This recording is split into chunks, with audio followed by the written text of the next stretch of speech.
Salutations à chacun et à chacune et bienvenue dans notre débrief.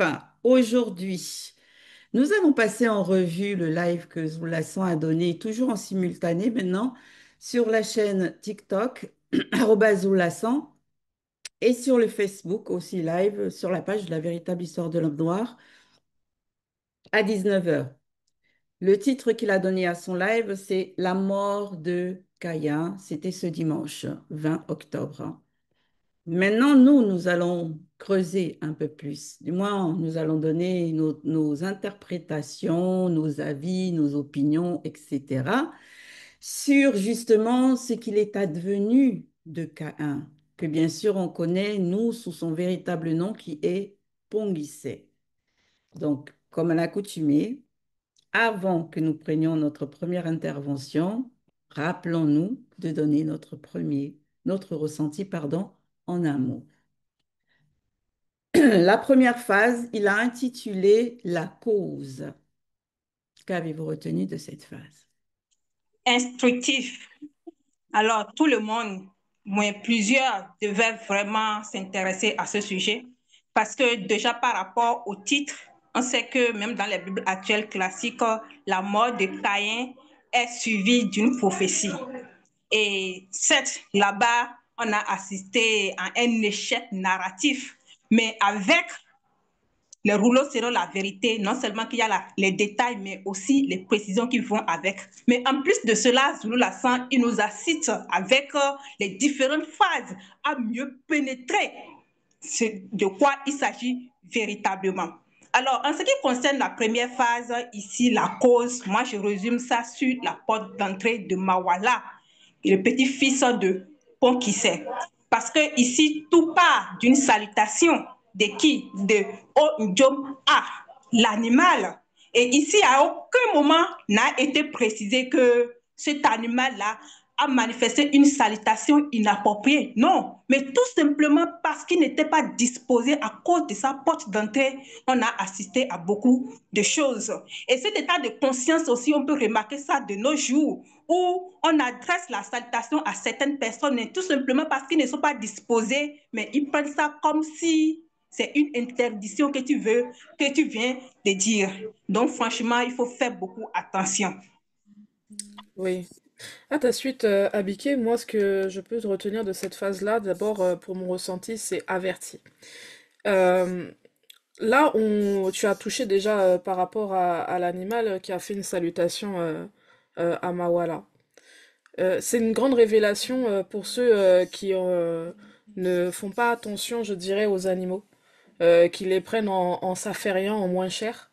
Là, dans les écrits de vérité, on voit qu'il y a une véritable complicité, un échange, un langage entre Mawala et l'animal. En fait, c'était habituel qu'il y ait des salutations entre les animaux et les hommes ou les femmes dans le visible à cette époque-là. Donc, ça montre encore l'importance de la création, puisque dans les Bibles classiques, généralement, on ressent pas que les animaux ont une quelconque importance. Au contraire, c'est comme s'ils sont là pour décorer, comme s'ils ne sont pas soumis aux lois, comme s'ils n'ont pas de bonnes manières, alors que là, on apprend qu'ils voient, ils saluent. Donc on voit qu'il y a aussi cette disposition à avoir, je dirais, le libre arbitre, à avoir une façon de penser, d'avoir des pensées, d'avoir, voilà.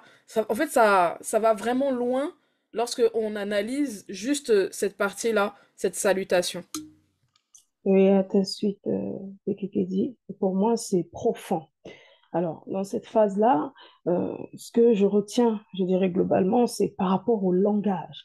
Et concernant les animaux, il faut dire que c'est aussi plaisant de savoir que les animaux, au départ, avaient, je dirais, le même langage que les hommes initiés, on peut dire comme ça. Et quand on voit bien dans la description, il y avait effectivement cette marque de respect au point de se saluer.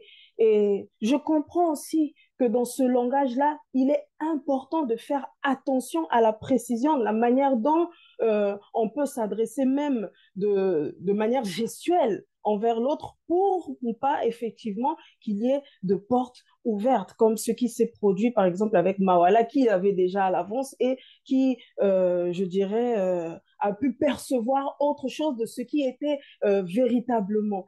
Et au niveau du langage aussi, par rapport aux animaux, il faut dire qu'au jour d'aujourd'hui, hein, Bekekedi, tu as un peu détaillé cela, c'est qu'on voit bien, par exemple, les perroquets qui arrivent même à répéter ce que les hommes peuvent dire. Donc, c'est plaisant, faut dire comme ça, de savoir que les animaux avaient à ce moment-là ce respect de partager le même langage, les mêmes mots avec les hommes.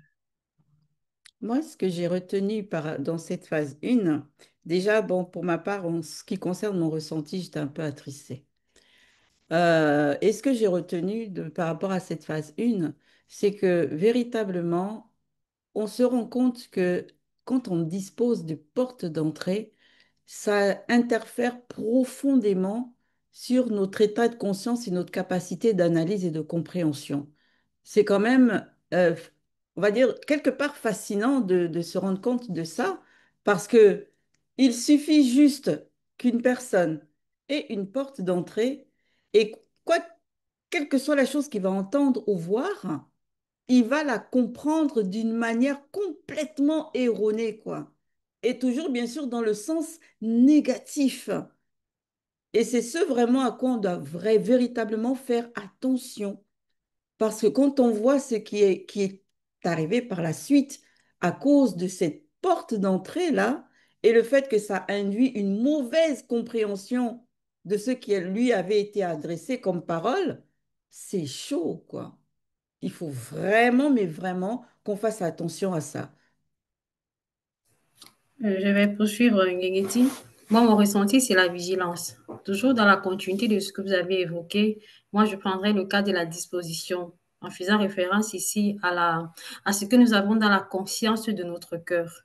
Parce que là, on voit, précédemment, c'est marqué que Mawala, il était près d'un lac. Et on sait que généralement, ce sont les endroits que nos patriarches allaient souvent méditer. Mais en ce moment-là, le fait que il a cru entendre que Ojoma, l'animal, a blasphémé, a commis une faute aussi grave, c'est vraiment, c'est très, très, très dangereux. Donc, je vais juste rester là en disant que il faut bien qu'on fasse attention à la disposition, la conscience qu'on a dans notre cœur. On devrait véritablement faire attention à cela. Oui, de mon côté, par rapport à mon ressenti, Oui, oui, c'est l'écoute. L'écoute. L'écoute comment? Parce que tout d'abord, ici, on apprête à parler d'une mort d'un premier fils qui était manifesté dans les visibles. C'est-à-dire que c'est Caïn, qu'on dit Caïn, mais qui est Ponguissé. Ce n'est pas n'importe qui. Mais par rapport à son histoire, on prend cette histoire de cet homme comme un quelqu'un qui n'était pas instruit, comme un quelqu'un qui était, je ne sais pas, qui était vraiment vagabond, qui n'a même pas un lit à dormir, mais une personne qui a bâti une ville. C'est la seule personne qu'on est en train de parler ici par rapport à sa mort. Alors, ce qui est vraiment très important par rapport à cette phase, la cause tout d'abord de cet homme, pourquoi cet homme est mort, tout d'abord, c'est l'écoute. Quand on n'écoute pas bien, et à cette époque, on voit très bien que les animaux ainsi que les hommes avaient vraiment une amitié, je peux le dire, vraiment intense. Mais si tu vois ton frère ou ta sœur utiliser des paroles que toi-même tu dis que, mais est-ce que ça sort de ta bouche? Mais demande, parce que peut-être tu n'as pas bien écouté.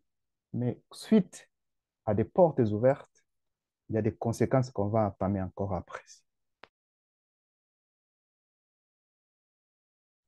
et à ta suite, Imani, ce que je dirais comme ressenti ici, c'est inédit parce que, une fois de plus encore, cet aspect de la vie de celui qu'on a nommé Caïn, en la personne de Pongui, personne n'avait touché cet aspect de son existence en dehors de Zulasan qui vient encore nous éclairer.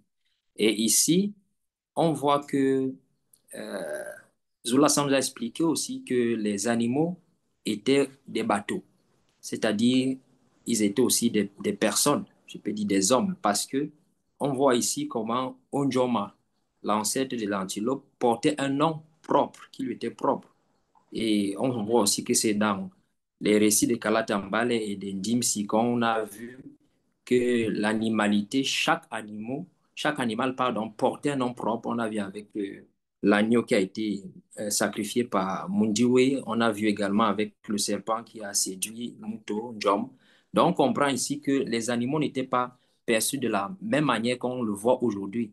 Ils étaient proches des hommes, ils communiquaient avec ces hommes, ils se saluaient, ils parlaient. Donc, on comprend que aujourd'hui, on a une autre conception de ce que c'est que les animaux.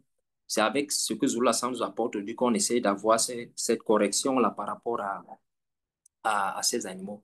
Pour ce qui est de la cause de la mort, parlant de la mauvaise disposition, je dirais que lorsqu'on est mal disposé, notre façon de capter, comme tu l'as dit, Imani, notre façon d'écouter, notre façon même d'interpréter devient pervertie, corrompue et peut nous amener à, au lieu de voir les choses de façon claire, mais de les voir plutôt de façon obscure et à entrer dans la profondeur de la négativité.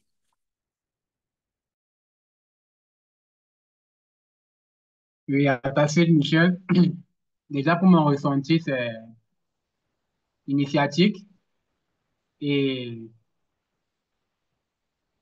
comme tu le disais, et comme l'ont dit beaucoup d'autres personnes, comme l'ont dit beaucoup d'autres personnes, oui, ici, nous parlons de la cause, parce que nous le savons, il n'y a pas d'effet sans cause.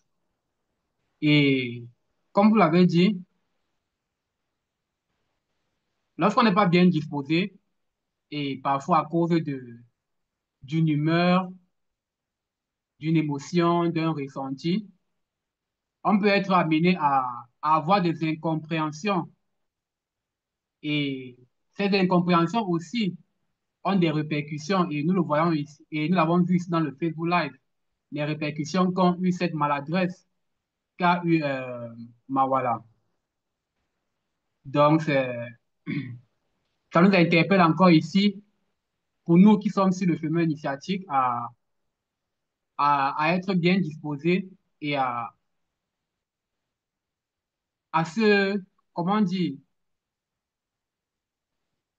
à demander à mieux comprendre quelque chose lorsqu'on ne l'a pas bien saisi, pour être mieux fixé avant de prendre une décision. Oui, il y a aussi un point qui m'a aussi marqué dans cette phase 1 là, c'est par rapport aux circonstances.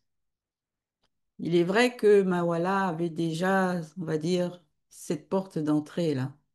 Mais les circonstances aussi, au moment où cela s'est produit, n'ont pas aidé.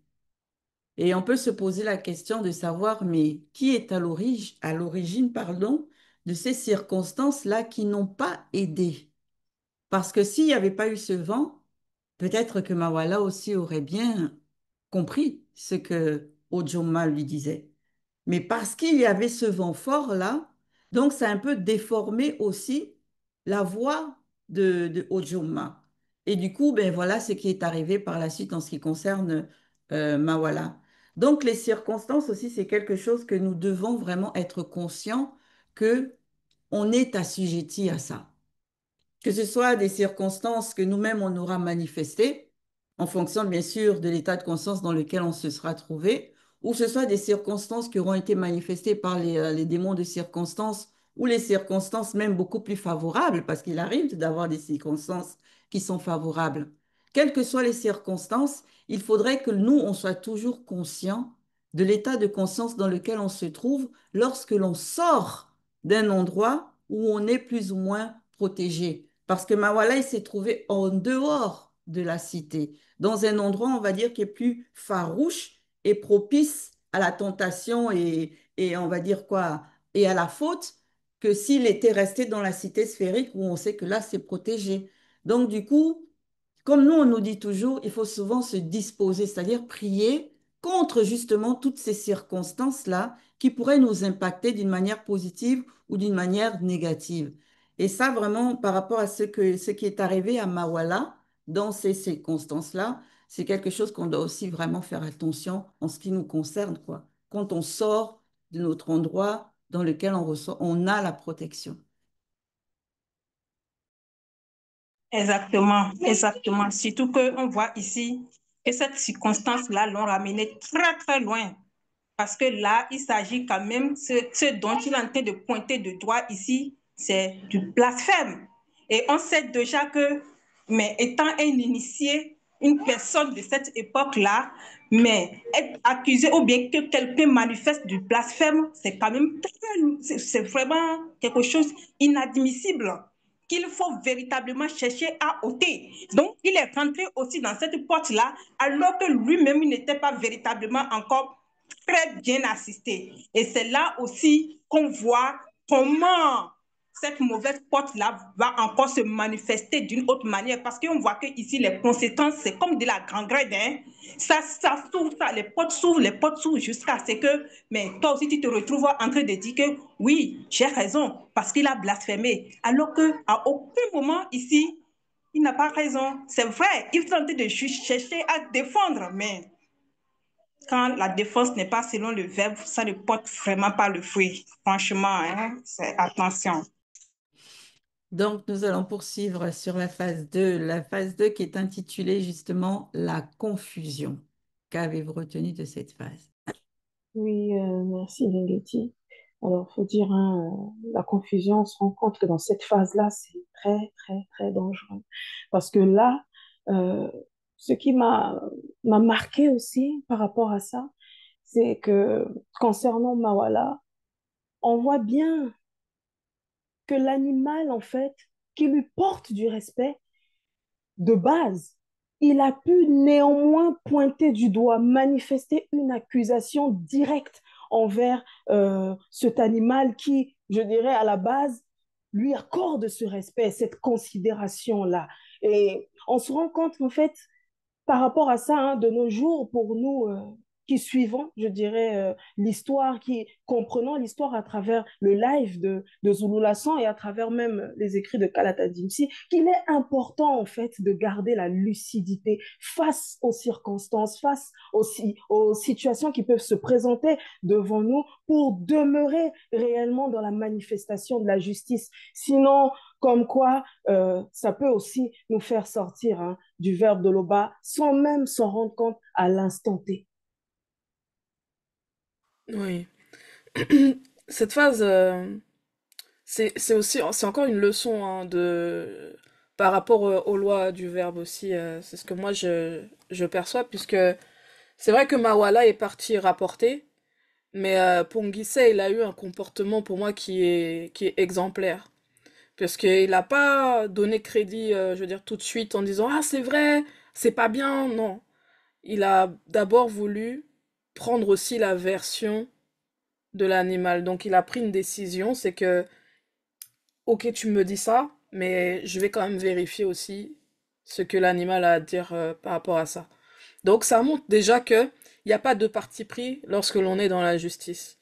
C'est même si c'était son petit-fils, donc il y avait le lien de sang, il y a des personnes quand il y a le lien du sang, ouf, la justice là, ça passe après. Hein, c'est d'abord ah c'est mon petit-fils, c'est mon fils, c'est ma fille. Non, là il a agi avec discernement en disant que bon, on va vérifier. Et donc là il s'est placé selon la loi du verbe. Donc ça montre encore que Ponguissé la manière dont il est dépeint dans les Bibles classiques, comme s'il n'est pas intelligent, tu l'as souligné, Imani, tout à l'heure, là, on voit clairement que c'est pas ça du tout, qu'il était vraiment instruit et initié aussi pour pouvoir avoir ce comportement-là à ce moment-là. Donc, en gros, il a montré l'exemple aussi à son petit-fils, mais après, est-ce qu'il a capté ça, Mawala? Mhm. On va voir par la suite. Ouais, Oui, je vais poursuivre aussi par rapport au fait de la posture admirable qu'a adoptée justement Pont-Guissé face à l'accusation qui est venue lui reporter son petit-fils. On a connu un Pont-Guissé, du moins, qui était quelqu'un d'assez impulsif, qui était impulsif et qui réagissait à chaud sur ses émotions, même si on venait lui donner des conseils, pourtant ça venait de Mouta Tedi, hein, qui venait lui porter des conseils, l'avertir par rapport justement à un acte qu'il n'avait pas encore commis, mais déjà dans son esprit on va dire qu'il prévoyait de commettre, il négligeait complètement tout ça là. Mais ici, on voit une personne, un homme qui est devenu beaucoup plus mesuré. On réalise qu'il a vraiment appris de ses erreurs, qu'il a vraiment gagné en maturité dans sa spiritualité, dans son avancement par rapport à son initiation, qu'il est même devenu, on va dire, un véritable initié, avec un I majuscule, il est devenu un véritable ancien, comme on dit. Parce que face à cette accusation-là, il a réagi comme un initié. Il ne s'est même pas permis de porter un jugement, quoi quel qu'il soit, sans avoir entendu l'autre partie. Et en cela, il a mis tout en place pour pouvoir aller acquérir justement les faits selon l'accusation que l'autre partie allait aussi donner afin de porter justement un jugement qui est juste selon la justice. Et ça, c'est remarquable, ce qu'il a fait Ponguissé. Mais c'est un trait en même temps qui est commun hein, aux initiés. Oui, exactement. C'est ce point-là que je voulais aborder pour dire que les initiés, ils ont véritablement hérité cela par la suite parce que eux tous, ils font vraiment preuve de ce comportement-là. On a bien vu ça avec, comme Okai s'est dit. Oui, avant d'apporter le jugement, il a d'abord attendu les deux parties. Et ça, véritablement, comme tu viens de le dire, c'est propre aux initiés. Donc, mais nous aussi qui sommes en initiation, on doit véritablement euh, rapprocher cela avec nous. C'est très important. Mais ce que je suis en train de voir ici, à la suite de ce que vous êtes en train de dire, c'est que le patriarche est en train d'établir les bases même d'un bon jugement. Oui, d'une part. Par contre, en ce qui concerne Mawala, je vois ici le contraire. Il a été établi ce qu'on voit aujourd'hui beaucoup plus au niveau des juges corrompus. Mais ce qui est à retenir, c'est qu'il faut véritablement faire des choses selon la vérité, tel que le patriarche est en train de nous initier ici, avec des langages simples, codés, en ce qui, quand même il parle de la chasse. Au départ, on n'avait vraiment pas connaissance de ce que c'est. Mais avec cet enseignement, on comprend l'origine même d'où vient le mot aller à la chasse. C'est au départ, la quête, c'est un voyage, c'est une recherche. Et dans cette recherche aussi, il y a l'enquête. Mais ce n'est pas la suite que c'est devenu la chasse avec les animaux. À ta suite, Abiké, effectivement, moi aussi j'ai révélé le courant par concernant l'attitude de Ponguissé parce qu'il n'a pas considéré l'animal comme un moins que rien. Il a considéré, vu qu'à cette époque, il a considéré qu'ils étaient tous des créatures du verbe de l'Oba parce qu'ils étaient soumis même au verbe de l'Oba. L'une des choses qui me marque ici, c'est aussi son processus. Lorsqu'il a reçu les accusations, lorsqu'il a reçu la plainte de Mawala, il a décidé d'aller voir Ojom à la forêt avec ses deux petits-fils. Mais, et c'est précisé qu'en chemin, arrivé à nouveau, ils ont aperçu Ojom à de loin. Mais ils ne l'ont pas appelé. Pourtant, il avait la possibilité de l'appeler. Il avait même la possibilité de dire que, voilà, comme tu es en train de tu portes accusation à Ojom A, je vais vous convoquer et on va s'asseoir. Mais vu qu'il a en face de lui un homme, il a en face de lui un animal, que les deux sont des créatures qu'il considère, il applique la loi aussi qui a été établie dès la création du visible. Cette loi qui dit, bon, je vais pas dire, oui, cette loi qui dit que lorsque là où les hommes ont leur demeure, les animaux ne doivent pas entrer. Parce que c'est ce qui était. Lorsque Moto était dans le plan astral, il avait sa demeure. Et les animaux aussi avaient leur demeure. Donc, en ce sens que Moto pouvait aller là où il y a les animaux, mais les animaux ne pouvaient pas aller là où il y a Moto. En cela aussi, nous donne aussi un cheminement à suivre. C'est la raison pour laquelle, selon ma compréhension, il va vers la forêt afin d'aller à l'encontre de Kojong avec Mawala pour pouvoir clarifier la chose. Donc, les personnes qui ont des animaux chez eux doivent savoir que les animaux ne doivent pas avoir accès à notre espace de vie, c'est-à-dire le salon, la cuisine, la chambre, comme on le voit comme on le voit souvent dans d'autres maisons. Ils doivent rester à l'extérieur, avoir l'espace aménagé à l'extérieur. Oui, donc à ta suite, Daniel. Tout d'abord, par rapport à cette phase de la confusion, tout d'abord, nous voyons Mawala qui est là. Mawala, bon, par rapport à sa porte qui était ouverte, on sait, mais il faut vraiment pénétrer en profondeur comment la situation, comment ces gens-là de cette époque et les animaux vivaient. C'est-à-dire que les, les propos de l'anti-vérité ne passaient pas. Il avait une porte, il n'a pas bien écouté, ça on comprend très bien, mais le blasphème ne passe pas à lui. Parce que ce sont des hommes spirituels. C'était des hommes spirituels. Même Pongissé a manifesté, comme vous avez dit, a manifesté en tout cas cet équilibre. Il écoute, mais il manifeste sa sagesse en se disant que moi, je suis le fils de celui qu'on connaît très bien Moto. Le premier. Et là, je vais vous montrer comment la spiritualité va se manifester. Il a jugé et il a ressenti aussi ce qui allait arriver après pour montrer qu'il est toujours connecté au spirituel. Donc, c'est Pongissé qu'on est en train de parler ici. Ce n'est pas n'importe qui. En tout cas, moi, ce qui me fait très mal, c'est la façon dont ils ont écrit donc, son histoire dans la Bible actuelle classique. En tout cas, tu vois comme un petit garçon ou bien un homme comme ça, qui n'a même pas d'habits ou bien qui n'a pas de chaussures aux pieds qui passent comme ça. Un homme qui a bâti vraiment une ville sphérique. Et encore, on dit qu'il n'a même pas vraiment l'endroit où dormir. C'est pourquoi j'ai dit ils considèrent cet homme comme, je ne sais pas, mais il était tellement spirituellement loin.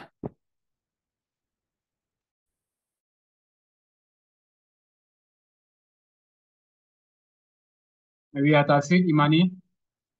Déjà, la première chose que moi je vois ici, que je vois ici vraiment, c'est l'amour que Pongui fait avec pour les animaux. Parce que nous savons que Pongui fait, il met beaucoup les animaux qu'il considérait comme ses semblables. C'est d'ailleurs la raison pour laquelle il a commis le premier meurtre de l'histoire de l'humanité. Non, le deuxième meurtre, autant pour moi, de l'histoire de l'humanité, celle de prendre la vie d'un homme. Parce que le premier meurtre, c'était de prendre la vie d'un animal, ce que Mundi Way a fait. Donc, la première chose que je vois ici, comme il disait, c'est l'amour véritable que Pongis avait pour les animaux. Parce que il aurait pu s'empresser euh, dans une confusion aussi d'aller chercher Ojoma pour le tuer. Mais non, comme vous l'avez dit, il a voulu appliquer la justice. La justice, c'est d'abord, premièrement, écouter aussi l'autre pour avoir son point de vue. Et par la suite, ce que je remarque aussi, c'est que quand les circonstances sont déjà mises en place et que certaines choses doivent arriver, elles vont forcément arriver. Parce que nous voyons que le patriarche Ponguife il a ressenti le bouleversement des étoiles, mais il a gardé cela dans la conscience de son cœur. Beaucoup aujourd'hui ont aussi ça qu'on va appeler des pressentiments, c'est-à-dire tu pressens que quelque chose va arriver, mais tu ne parles pas. Donc, on voit ici que vraiment les circonstances se mettaient véritablement en place pour que quelque chose par la suite qui doit arriver devait arriver.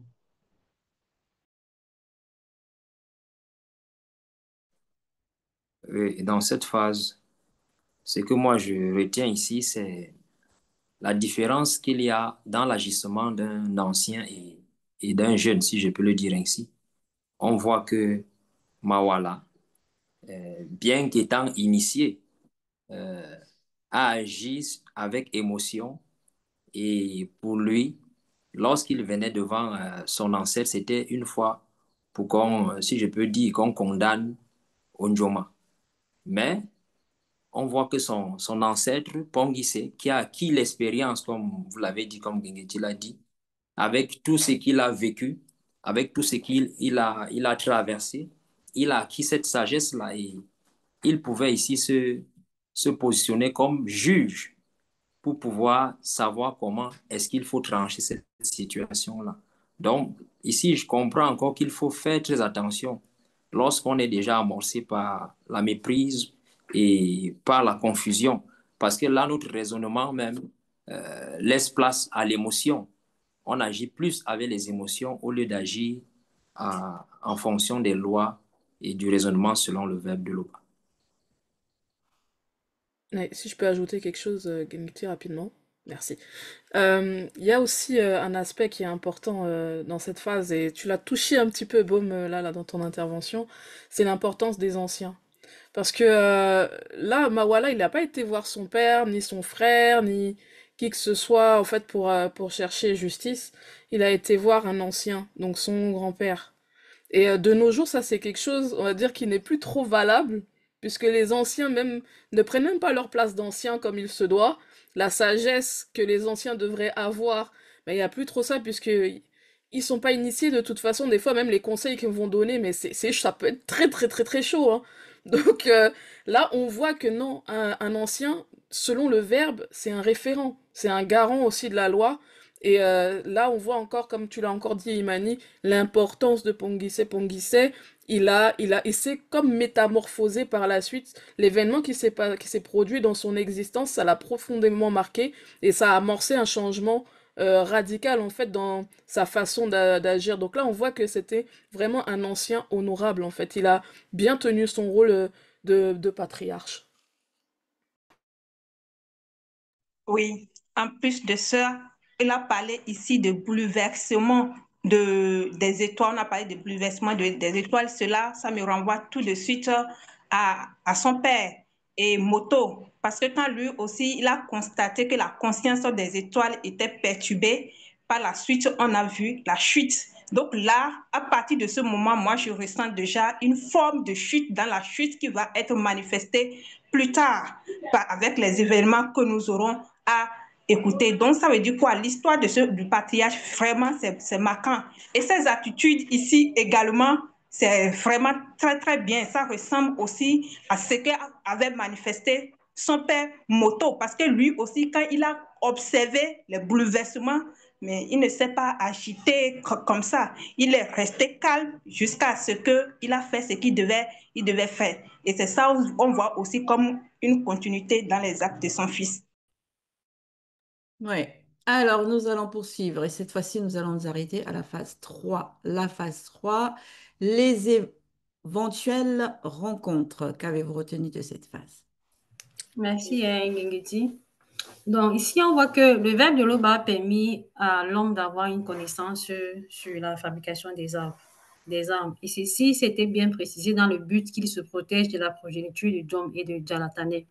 Et cet état de conscience, elle est restée jusqu'à nos jours parce que lorsqu'on voit des personnes qui vont encore, surtout à Wassé, qui vont dans les travaux champêtres, ils ont souvent leur machette.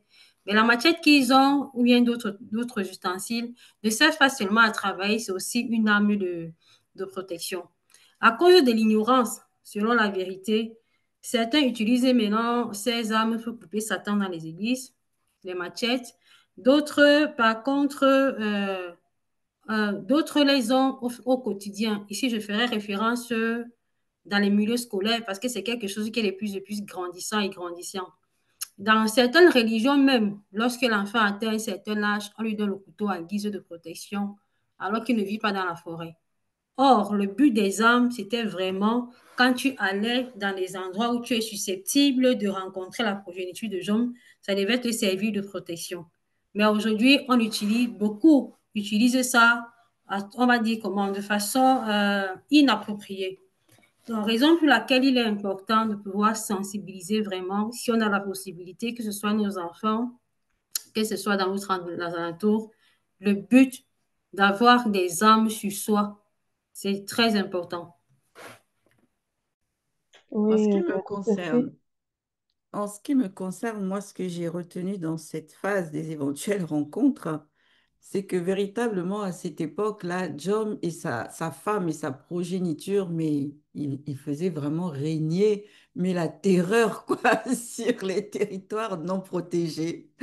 Et c'est, quelque part, c'est marrant quand on s'en rend compte, parce que on sait qu'à l'époque, il n'y avait pas encore, on va dire, de véritables non-initiés, qu'il n'y avait pas non plus de démons et autres.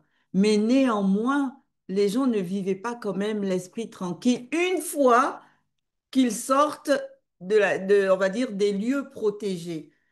Mais on s'imagine du coup pour se déplacer à l'époque là, d'un lieu protégé à un autre lieu protégé. Mais ça devait être mais un périple. et les gens devaient le faire vraiment d'une manière, mais comme on dit, en étant toujours sur leur garde, quoi. Parce que là, quand on dépeint l'atmosphère un petit peu, on se dit que mais cette progéniture de John là, elle était tout feu tout flamme. Ils étaient mais vraiment en fureur au point où dès qu'ils croisaient une progéniture de moto, ben ça rentrait forcément dans l'attaque, quoi. C'est quand même impressionnant de vivre néanmoins dans ce genre d'époque et d'avoir ces deux émotions. Un coup, tu es dans la quiétude et dans la paix, et puis dès que tu te déplaces un petit peu, et ça c'est dans le physique, hein, c'était pas dans l'état de conscience, mais dès que tu te déplaces un petit peu, là tu es sur tes gardes, tu es sur le qui-vive, et c'est quand même impressionnant. Mais véritablement, on comprend hein, aujourd'hui beaucoup de choses hein, par rapport à la violence que l'on subit dans cette époque, Oui, malheureusement. merci, Nénétie. Je vais aller à votre lancée, je dirais comme ça, Nénétie et Daniel, pour parler de la protection. La protection par rapport à ce que Tanguy sait déjà au départ, a dû vivre sa première situation où il s'était rendu compte du projet de Satan, le maudit Mabobé, mauvais esprit, après que lui ait manifesté le fratricide envers son frère. Et on comprend maintenant, comme vous aviez bien mentionné hein, la phase précédente, la sagesse qu'il a pu acquérir par rapport au danger qu'il pouvait avoir face à Anjom le serpent, en présentant, en apportant cette initiation-là à sa progéniture, à sa descendance, à lui, qu'est la protection, de pouvoir vraiment se protéger à chaque fois qu'il faut aller, je dirais, à cette quête-là, soit pour faire de la chasse ou même aller à une simple promenade, faut dire comme ça, hein, comme expliquait Guinguetier, on comprend réellement la protection qu'il y avait, bien que c'était des initiés. Et on voit aussi du côté de la progéniture de Njom que, en fait, il y avait un état de vengeance mais très, très dangereux qui faisait vraiment planer, je dirais, cette peur, cette crainte, quand bien même c'était des initiés, puisqu'ils étaient obligés de s'armer néanmoins pour aller, pour sortir, pour aller, je dirais, en longue distance. Donc, ça montre réellement aussi ce côté de juge, cet état de juge que Ponguissé avait en état de conscience, je dirais comme c'est même en titre, il faut voir ça ainsi, de manifester, d'apporter cette protection-là à sa descendance. Donc, ça aide bien hein, de comprendre, je dirais, cette facette-là de Ponguissé. Pardon, oui.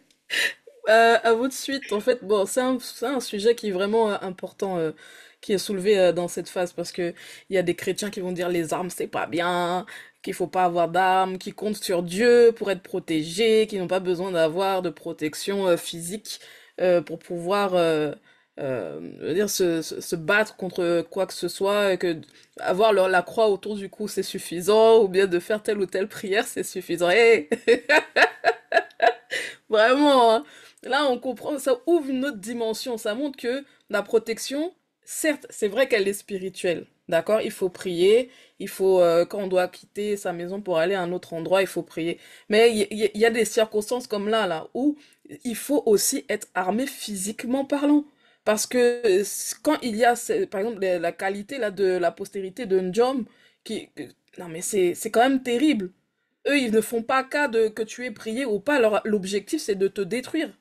Donc là, on voit que même avant, il y avait déjà cette notion de protection physique, pour protéger son intégrité physique. Donc il n'y a rien de mal en soi à avoir des armes défensives. D'avoir par exemple une bombe au poivre dans son sac, parce que tu vas devoir aller, je sais pas, prendre peut-être ton bus la nuit pour rentrer chez toi. euh, Non, c'est vrai. Il faut penser à ça en fait. C'est pas que tu vas compter sur parce que tu as été prié le dimanche, c'est bon. Non, là, on voit clairement que on a déjà bien établi le, le, le degré de spiritualité qu'il y avait en cette époque-là.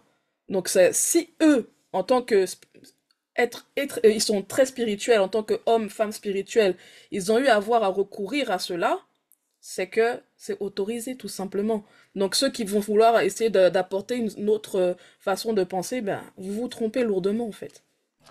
Oui, c'était ça aussi vraiment ce que je voulais toucher. Parce qu'avec les armes, là, on nous montre aussi qu'un homme spirituel doit s'entraîner aussi physiquement. C'est très important. Mais en étant dans les faux, lorsque nous étions dans les... Bon, ça continue toujours hein, par rapport aux églises. Là, on dit comment, même si on te frappe la joue ici, tu tends l'autre joue. Parce que là, tu ne peux pas te défendre.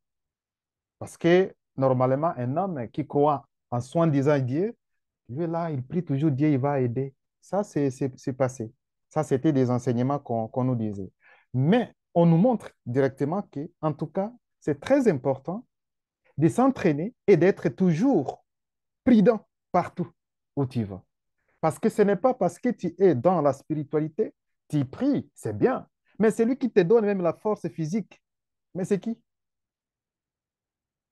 C'est toujours le Verbe qui te donne la capacité même de construire donc ces armes qu'ils avaient. Mais d'où cette intelligence vient d'où? Pourquoi on va considérer alors, si on peut avoir donc ces armes, là on voit que mais toi tu n'es pas un homme spirituel. Il faut prier seulement et ça suffit. Non. Là, si c'est fou, c'est pour faire donc des box, pour s'exercer, c'est bien, il faut le faire. Il faut être toujours, en tout cas, dans bonnes conditions. Ça m'a vraiment beaucoup touché par rapport à cette phase. Et à ta suite, Imani. Oui, à ta suite. Vas-y, Ah, vas-y. merci, Michel. Moi, la première chose que je vois ici dans cette phrase, c'est que, déjà, premièrement, les hommes de cette époque, bon, certains hommes, je vois qu'ils avaient plus d'amour pour les animaux que Yahvé, Jéhovah, Adonai Elohim. Parce que, rappelez-vous que dans la Bible actuelle classique, Yahvé a dû tuer un animal pour faire des habits de peau à Adam et Ève après qu'ils aient chuté. Donc, c'est-à-dire qu'il ne considère pas sa créature au point d'estimer qu'elle a moins d'importance par rapport à une autre créature. Mais ici, nous voyons que eux, ils allaient vers Oduma, non point pour le tuer, mais pour l'intercepter afin de l'entendre. Et dans ce chemin, on nous dit ils étaient armés à cause des éventuelles rencontres avec la progéniture de Ndiom, le grand serpent dragon. Et dans les Bibles classiques, l'ange de l'Éternel dit au serpent dans le châtiment qu'il mettra inimitié entre la race du serpent et la race de la femme. Mais dans les normes, on comprend que ce serpent doit avoir une histoire avec cette femme-là dans la suite. Mais curieusement, on ne parle jamais de cette histoire-là. Or, ici, dans les rouleaux authentiques, on entre dans cette histoire et on nous fait comprendre qu'il y a eu une guerre de par la suite entre la progéniture de la femme, justement, et la progéniture du serpent. Parce que, comme l'a mentionné Daniel, même aujourd'hui encore en Afrique, cela existe encore. Quand des personnes vont au champ, ils vont toujours emporter une machette. Et pourquoi? Pour prévoir la rencontre des serpents. Parce qu'on précise bien ici qu'un John fut l'ancêtre des serpents sans pattes, non venimeux et venimeux. Et on le voit encore aujourd'hui en Afrique, comme je le disais tantôt. Les gens qui vont observer des machettes de peur de croiser des serpents et pour pouvoir se défendre. Dans les faits, parlent d'elles-mêmes.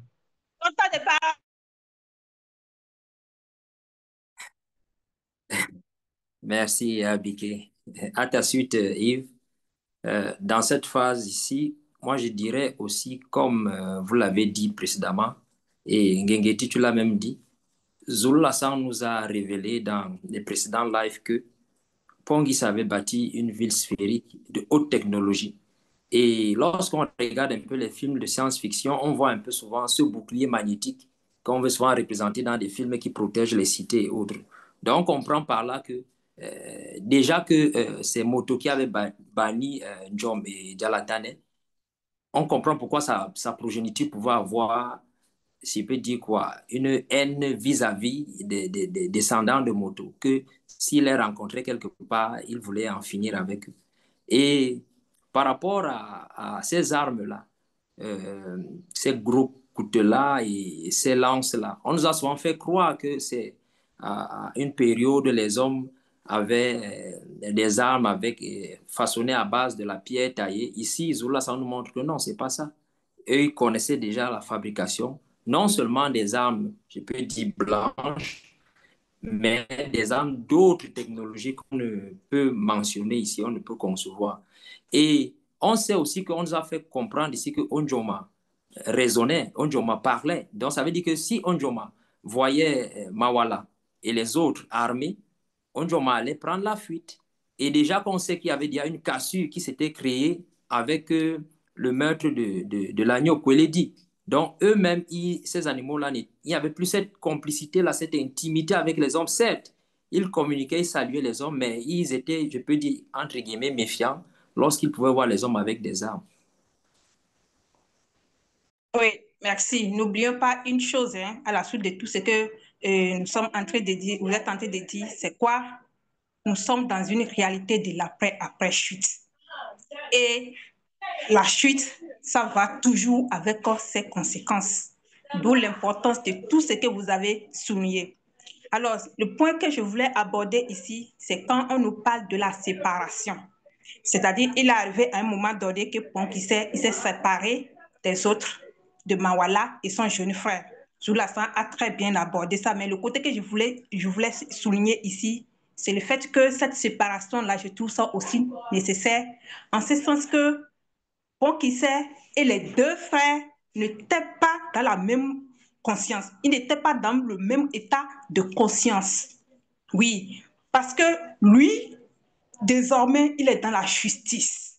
Il n'a plus de mal en lui, pendant que les autres, ils sont en train de continuer dans la confusion. Donc, franchement, c'était très, très important pour marquer ici à quel niveau était déjà notre ancêtre Bonkissé.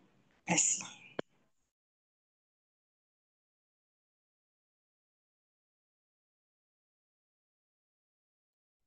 Vous savez, moi, dans cette phase-là, c'est là où on va dire aussi où j'ai été un peu... le constat a été amer par rapport à ce qu'on nous raconte, toutes les capacités de ce que nos ancêtres, eux, dont ils disposaient.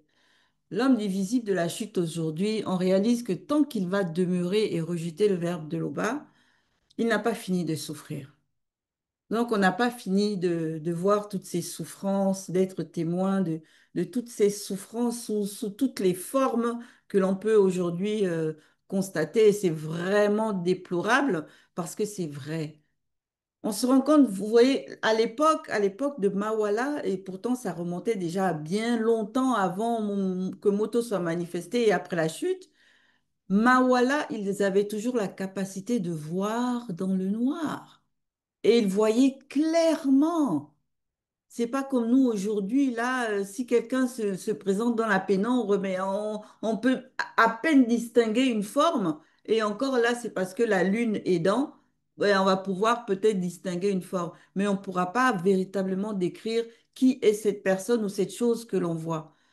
Nos ancêtres initiés, eux, c'était au top. En ce qui concerne la connaissance, le savoir qu'ils avaient avant et ce que nous aujourd'hui on a, c'est une autre histoire. Les richesses dont ils disposaient, les technologies qu'ils étaient capables de produire, nous aujourd'hui, c'est carrément autre chose. Et sans oublier cette relation qu'ils avaient avec le spirituel, avec les entités du grand ordre des choses, avec Moutatedi, tout ça. Aujourd'hui, mince, qu'en est-il? C'est là où vraiment on se dit véritablement, hein, l'homme de la chute, on ferait mieux de revenir au Créateur, au véritable Créateur, et véritablement sortir de toutes ces religions-là, pour pouvoir à nouveau nous aussi expérimenter ça. Parce que c'est là, hein, c'est toujours à la portée de tous les Noirs, c'est là.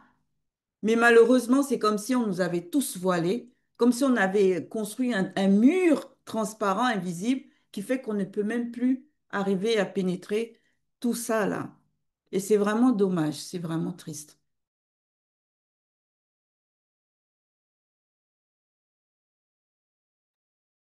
Donc, on va poursuivre, on va s'arrêter sur la phase 4, intitulée Le coupable. C'est la phase 4. Non, la phase 3. Oui, la phase 4, pardon. Intitulée Le coupable. Qu'avez-vous retenu de cette phase? Oui, Oui. merci. Bon, vas-y, Abike, j'irai après. D'accord, merci Ngegeti. Oui, selon Mawala et son jeune frère, le coupable, c'est O Njoma. Mais moi, je dirais ici que les véritables coupables, ce sont eux-mêmes, c'est-à-dire Mawala et O Njoma. Parce que la suite, vraiment, ça va nous démontrer cela. Mais ce que moi, je vois ici, c'est les ancêtres de ceux-là même qu'on va appeler les calomniateurs. Parce qu'il y a certains, ils sont véritablement à fort, ils sont très forts dedans. Si c'est pour accuser, si c'est pour apporter des fausses accusations, ils sont prêts. C'est ce que je suis en train de voir ici à travers le jeune frère de Mawala, donc Dibo Kimene, quand il cria hey, le blasphémateur, le blasphémateur. Donc franchement, il faut prendre garde que tout ce que nous voyons de nos jours, c'est des choses, c'est des portes d'entrée.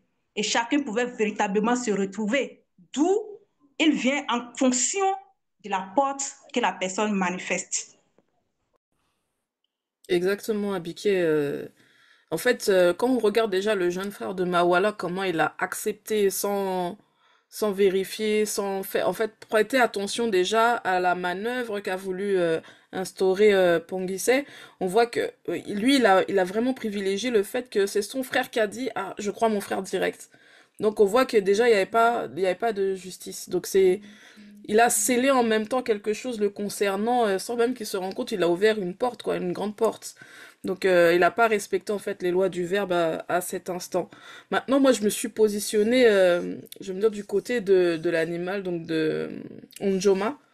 Euh, Tu te balades, t'es tranquille comme ça, et puis d'un coup on te crie dessus comme ça, on te... Et en fait c'est violent comment même lui il a dû être surpris puisque il n'avait rien fait. Il n'avait absolument rien fait. Lui, si on suit le débrief, c'est qu'il a fait juste une salutation. Et d'un coup, on l'accuse comme ça.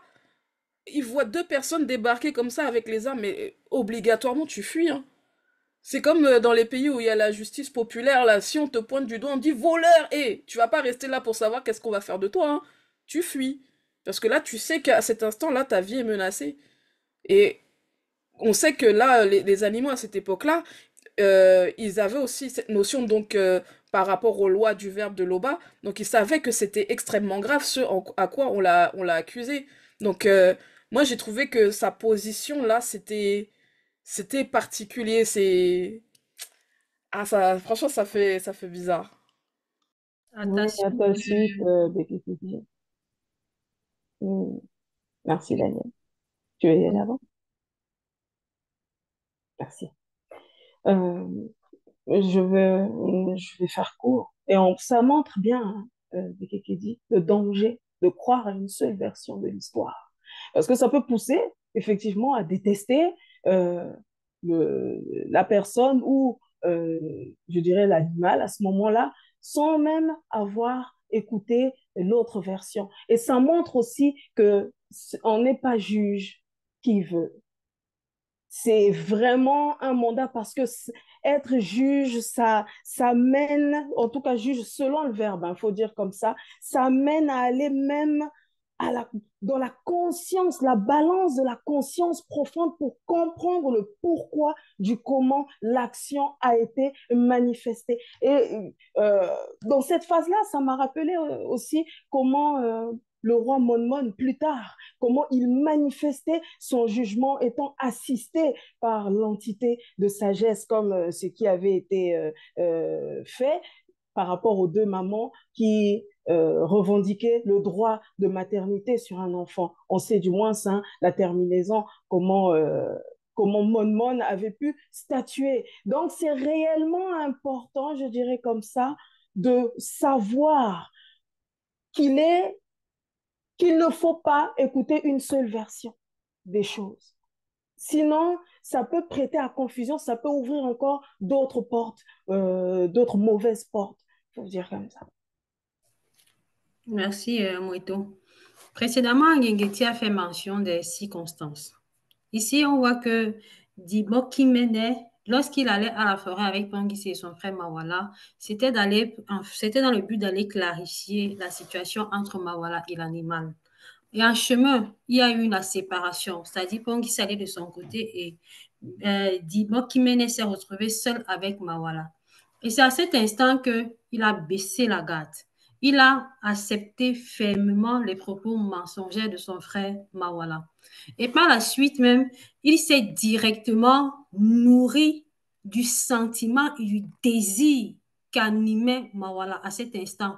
Raison pour laquelle plus tard, quand il a dit blasphémateur, lui aussi il a crié oh Dieu, toi le blasphémateur dans ce sens-là.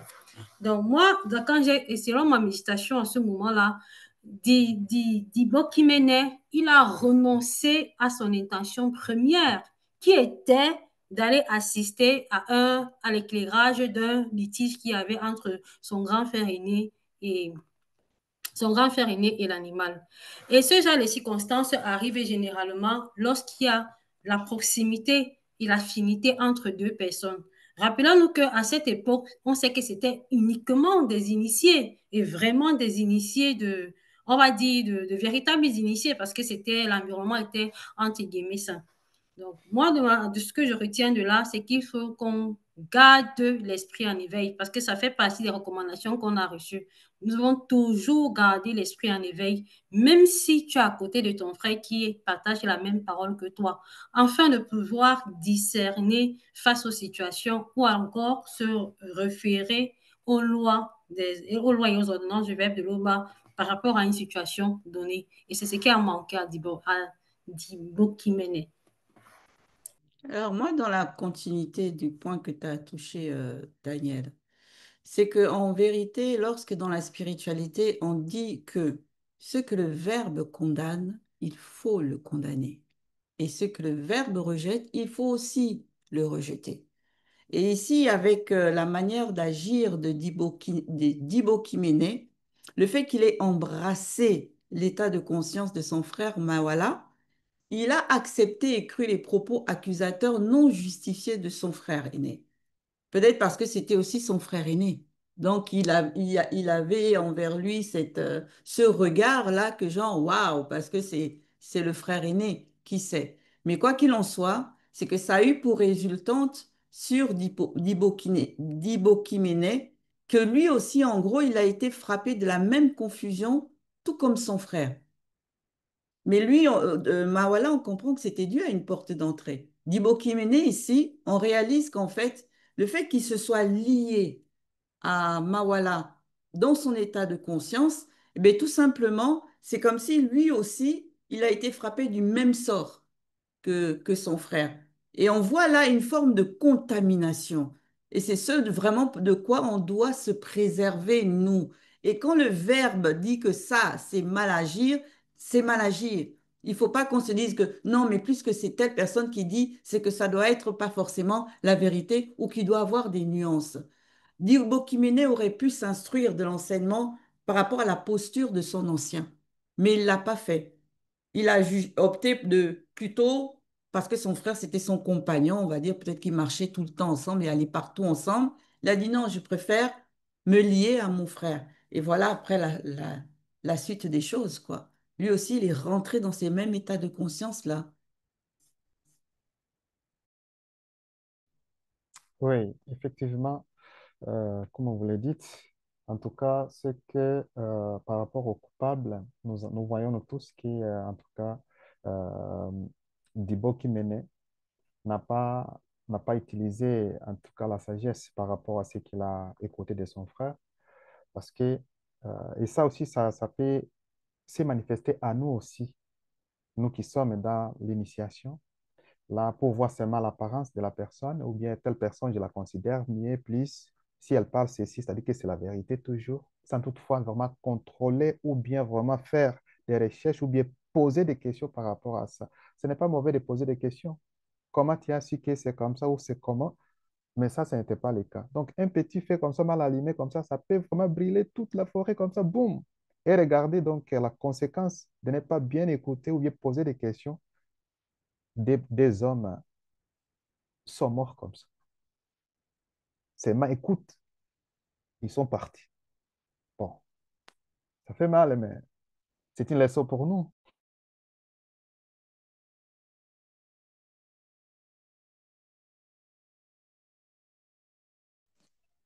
Et à Oui, ta à ta suite, suite. Imani. Merci Yves. Dans cette phase, je comprends encore que, comme vous l'avez dit, le salut est individuel, le salut est personnel. Mais lorsque on peut cautionner, si je peux dire ainsi, à cause peut-être du lien de fraternité, d'amitié, un mauvais jugement de celui qui est en face de nous, on peut être entraîné dans ce cortège-là et subir les conséquences. Subir les conséquences. Et on voit ici avec Mawala qu'ils n'ont pas, ils avaient déjà condamné Ondjoma sans toutefois l'écouter. Et comme Bekekedi, tu l'as dit, c'était la meilleure décision pour Ondjoma de fuir au lieu de se laisser attraper et peut-être immoler là. Donc, je comprends aussi dans cette phase que la loi du verbe s'accomplit toujours. Ce que dans les Bibles classiques, ils ont appelé la loi du talion, parlant un peu de ce qui s'est passé par rapport à la porte d'entrée de Mawala et ce qu'il a accompli sur l'habit qu'il a porté sur son ancêtre Ponguissé. On sait que Ponguissé a commis ce fratricide et on voit ici, avec ce que Zula nous a révélé, la présence des entités, l'entité de la justice, de la vengeance et l'entité de la mort, qu'il fallait que la loi du verbe s'accomplisse. Donc, il faut aussi que les gens comprennent que cette loi-là est toujours d'actualité. Si tu ôtes une vie, il faut aussi que ta vie soit ôtée. Donc, il n'y a pas de ce que les chrétiens vont dire que la grâce couvre. Non, non, c'est pas ça. La justice de la loi, c'est que si tu as enlevé un œil, on devrait normalement également t'enlever un œil.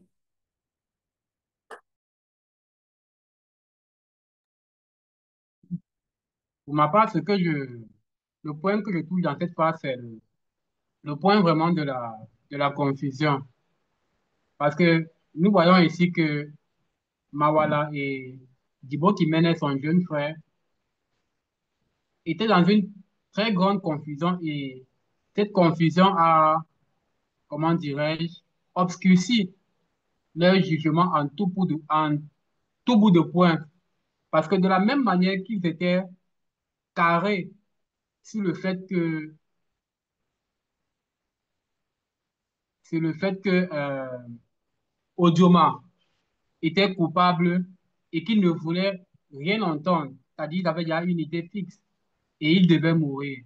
De la même manière, ils ont été carrés sur une action, c'est-à-dire ils n'ont pas réfléchi face à la circonstance. Ils se sont empressés de, de prendre une décision. En fait, on voit ici que c'est la même erreur qui se reproduit par rapport aux circonstances de Odioma, le manque de jugement et la prise de décision subite.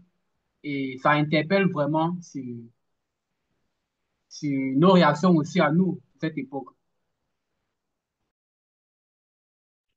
Ok, nous allons poursuivre. Du coup, on va terminer avec la phase 5, la mort de Ponguissé. Qu'avez-vous retenu de cette phase? Oui. Là, on a déjà bien avancé dans le débrief et on voit que vraiment il y a eu une succession de mauvaises décisions, de mauvaises compréhensions et que, en fait, l'enchaînement là, mis bout à bout, ça a conduit à un véritable drame, hein, je dirais familial, où euh, Ponguissé a perdu la vie tout simplement. Et c'est violent en fait comment ça s'est produit parce que le petit frère, donc Dibo Kimene, dit directement à Mawala, c'est lui, c'est Onjoma. Et sans même vérifier, on a touché, c'est toi Gengeti qui a touché ce point-là, c'est qu'à cette époque-là, ils avaient de grandes capacités qu'on n'a même pas de nos jours, qu'on n'a plus. Donc ils avaient la possibilité d'avoir un ancien pour leur donner des conseils, pour savoir comment agir selon le verbe. Ils avaient des capacités physiques hors normes qu'on n'a plus aujourd'hui. Ils avaient en fait tellement d'éléments qui pouvaient faire en sorte que ça s'arrête à un moment donné. on va dire entre guillemets cette démence-là, mais ils étaient déjà tellement profondément enfoncés dedans qu'ils n'ont même pas pris la peine d'utiliser toutes les capacités, tout ce qui était possible pour que cette situation puisse s'éclaircir. Donc on voit que cet entêtement-là, que on peut même ressentir de nos jours, hein, par exemple, on voit qu'il y a une situation qui nous dépasse, au lieu d'essayer d'utiliser les éléments qu'on peut avoir pour essayer de bien éclaircir la situation avant de prendre une décision, foncer tête baissée comme ça a conduit au décès brutal de Ponguisset. Et un grand couteau, il a lancé un grand couteau, hein, c'est pas le petit couteau, non. C'est-à-dire que là, il y avait même pas l'opportunité qu'il puisse réchapper, qu'il soit juste blessé ou quoi. Là, c'était d'une violence extrême. Et on voit en fait vraiment que à ce moment-là, Mawala, il avait un état d'esprit qui était vraiment particulier pour avoir posé cet acte-là sans même réfléchir, sans même vérifier, alors qu'il savait à ce moment-là qu'il n'était que deux. Je m'arrête. Oui, je vais continuer. Et ce qui est très intéressant encore dedans, qu'il faut noter à la suite de ce que, en plus de ce que tu viens de dire, c'est que la prophétie s'est néanmoins accomplie. On voit ici que Pont qui sait, il est mort, c'est qu'ils l'ont tué involontairement. Donc, ce que Mouta te dit a fait dire, ça s'est accompli. Et c'est ce que les rédacteurs des Bibles actuels classiques ne comprenaient pas. Ils ne voyaient pas, ce qui fait qu'ils ne pouvaient pas relater l'histoire parce qu'ils n'ont pas du tout la révélation. Mais ici, c'est avec précision et tous ces détails-là, ça facilite véritablement la compréhension des choses. Donc, la conclusion, c'est que cette mort-là, néanmoins, comme tu l'as bien entamé, ça a ouvert une porte à une autre forme de chute en ce qui concerne, bien sûr, Mawala. Oui, moi j'ai plutôt perçu ça un peu comme une forme de fatalité. Mais plutôt que ça ouvre une porte, j'ai vu en la mort de Ponguissé justement une boucle qui s'est refermée. Même si on sait que bon, sa mort n'était pas intentionnelle, mais vu que cette brèche-là, on va dire, a été ouverte au moment où il a commis le fratricide, il fallait absolument que ça se referme. Et de ce fait, ben voilà, Ponguissé, comme on dit, est passé, quoi. Il est parti. Mais il fallait que ça se fasse ainsi. Nous, on serait peut-être attendu à ce qu'il je sais pas, qu'il quitte le visible. On se dit il s'est repenti avec tout ce qu'il a pu accomplir par la suite. On se dit qu'il s'est repenti et donc forcément qu'il va quitter le visible. Certes, on sait que physiquement, il peut arriver qu'il puisse quitter le visible de manière intentionnelle comme ça, dû au fait de, voilà, d'un assassinat et autres. Mais on ne gardait pas ça à l'esprit. Avec tout ce qu'il a accompli, on se disait que bon, il va partir comme un initié. Et c'est tout. Mais non, mais non, mais non. Il est parti vraiment d'une manière violente, hein. Parce qu'on peut s'imaginer la force qu'a dû mettre Mawala dans le lancer qu'il a fait là. Et même quand on nous décrit qu'il y a eu un cri, mais waouh, partir comme ça, c'est chaud. Mais en même temps, comme disait Baume, hein, c'est là où on voit que quand on dit la loi du talion, là, c'est vraiment la loi du talion. Parce que quand il a poignardé Mundiwe, avec la lame aussi, une arme blanche, mais Mundiwe aussi a dû crier, hein. Donc, bon. Oui, à ta suite, Ringiti, je vais aller à l'annoncer de Kikedi pour dire juste que ça révèle aussi hein, qu'il est important de travailler sur la maîtrise de soi. Là, je parle vraiment aussi à notre époque, nous qui suivons les enseignements, les lives de Zulu Lasson, qu'il est réellement important de travailler sur la maîtrise de soi, de manifester cette tempérance-là face aux circonstances, aux situations, pour demeurer dans la manifestation de la paix du verbe de l'Oba, afin d'être aussi lucide face à ce qui peut se présenter à nous comme événement, tout simplement. Je complète ce que tu dis, à Moïto. En plus de la maîtrise de soi, c'est l'intention, parce que tout est parti de là. Il a nourri cette intention dès le départ, même dans le cheminement, il ne s'est pas dissocié de cette intention-là. Et on a vu par la suite ce que ça a occasionné. non seulement Pangissé, son ancêtre, est décédé, mais par la suite, toujours dans la continuité de cette intention et de cette confusion dans laquelle il était, il a aussi commis un autre meurtre et on voit ce qui a été occasionné par la suite. Donc, nous devons aussi véritablement veiller sur l'intention que nous avons quand on est face à une situation, qu'il faut qu'on puisse vraiment prendre du recul et l'analyser selon le verbe, afin de ne pas commettre l'irréparable, ou alors de se retrouver sur le chemin de si je savais, comme on le dit souvent dans le visible. Oui, comme Zolassan avait dit dans ses lives en disant qu'il y a les circonstances naturelles dites à la chute. Donc, on a vu comment ça s'est produit. Et moi, je dirais que la mort de Tanguy, c'est vraiment, c'est touchant, c'est choquant, mais en même temps aussi, c'est une grâce parce qu'il y a une porte qui a été fermée. Là, c'est une grâce, mais en tout cas, la manière là, c'est chaud, hein. La manière là, comment on te laisse là.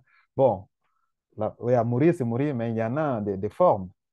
Et aussi, par rapport à l'éclairage que Zorolassan nous a apporté par rapport à la mort de Pangissien, parce que nulle part on peut trouver ça dans les Bibles après classiques, que cet homme est mort ou comment. Il n'y a pas aucune information par rapport à ça. Et ils savent, hein, ils savent très bien pourquoi ils n'ont pas mis ça. Parce qu'ils savent, une fois mettre ça, aïe, ils savent très bien. Mais ici, c'est la précision en tout cas. Moi, je trouve ça que c'est vraiment la grâce pour Pongicien. La porte a été fermée. Donc, mais soyons prudents toujours dans cette réalité divisible.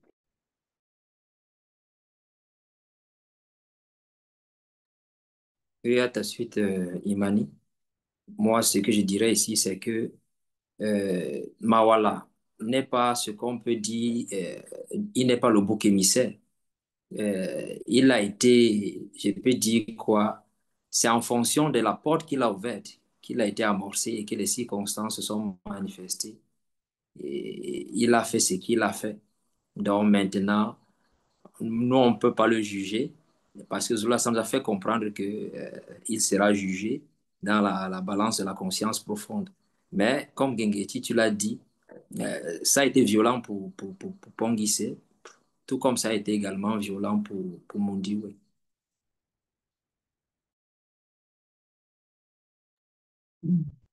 Moi, ce qui me marque ici, c'est l'acte de Mawala. Après qu'il s'est rendu compte que son jeune frère, bon, pour lui, il avait induit en erreur. Euh, la fureur qui s'est saisie de lui, au point, après avoir involontairement tué son grand-père, il a tué son petit frère. Et ça nous montre déjà, ça nous montre là le véritable danger de la fureur. Parce que là, on ne parle même pas d'une colère, mais on parle de la fureur. C'est-à-dire, on imagine un peu l'état de conscience dans lequel il était. Donc, comme Moueto le disait, ça nous exhorte vraiment à travailler notre maîtrise de soi face aux circonstances. Et c'est aussi, ça me fait aussi un peu de la peine pour Dibo Kiménez, qui pour moi s'en est allé comme ça injustement, parce que dans toute cette histoire, quand on regarde bien, il n'est qu'un suiveur. Et c'est le suiveur qui s'en est allé malheureusement.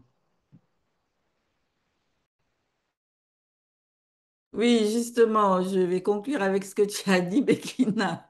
C'est ça le danger d'être suiveur, hein, en vérité. C'est quand on dit que vraiment il ne faut pas imiter juste pour imiter ou suivre pour suivre. C'est voilà le résultat. Et là, c'est encore un autre enseignement que vraiment on devrait tous aussi tirer. Parce que beaucoup aiment imiter, copier, vouloir faire comme l'autre, sans savoir pourquoi l'autre fait d'abord comme ça. Qu'est-ce qui inspire l'autre à le faire? Mais toi, tu vas juste le faire. Et tu vois pas qu'au final, tu vas ouvrir une porte que tu n'es même pas sûr par la suite de pouvoir gérer les conséquences qui vont s'en suivre. Et malheureusement, pour le petit frère, ben, tu as vu, c'est la mort qui s'en est suivie, hein. Direct.